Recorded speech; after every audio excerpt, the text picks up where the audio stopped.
It's always a good idea to know your surroundings, know what's happening and who is near you. We call this situational awareness. Understanding and practicing situational awareness could one day be the difference between being unprepared and getting out of harm's way before a potential threat becomes real. So how good do you think you are at noticing your surroundings? Here's your task. Count how many times our mascot, Chappie, gets a high five. Ready? Go.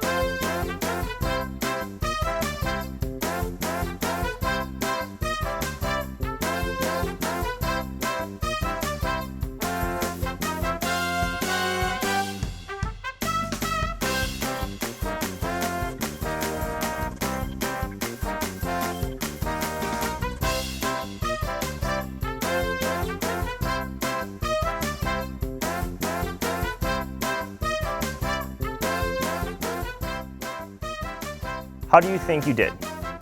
Chappie high-fived 6 people, but did you also notice the girl hiding under the table, the man in the hood dropping off a suspicious package, swapping the coffee cups, the sign changing in the background? Or what about the 2 in the background switching from soccer to basketball? You can see how easy it is to become so focused on something, you begin to condense your peripheral view of everything else.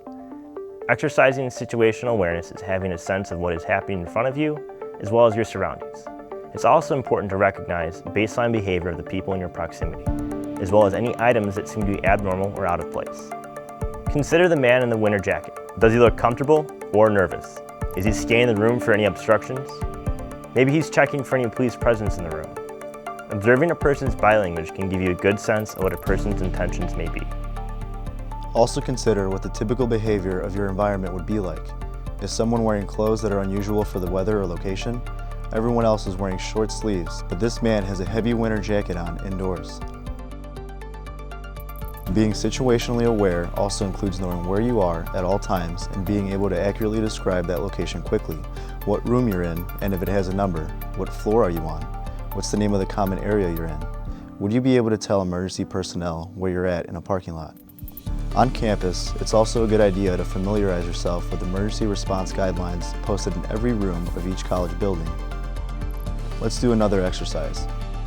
Focus on the screen. Don't worry, I'll wait. Okay, without moving your eyes away from the screen, who is sitting next to you right now? What color shirt are they wearing? Where are you right now? What level of the building are you on? What's the room number? What is the best evacuation route if you had to leave in a hurry? What's the second best route if the first is no longer an option? Having the ability to recognize a potentially dangerous encounter and being able to escape quickly if the situation escalates to confrontation can be life-saving. So when you were focused on the screen, were you able to easily answer all the questions, or was it a little more difficult than you would have thought? Did you notice any of the misspelled words? What about any missing words? Did you notice the narrator switched halfway through this video? It's easy to overlook small details, but come on, you thought he was the same guy. I'm way prettier. Really, it is easy to overlook small details, which is why practicing situational awareness is so important.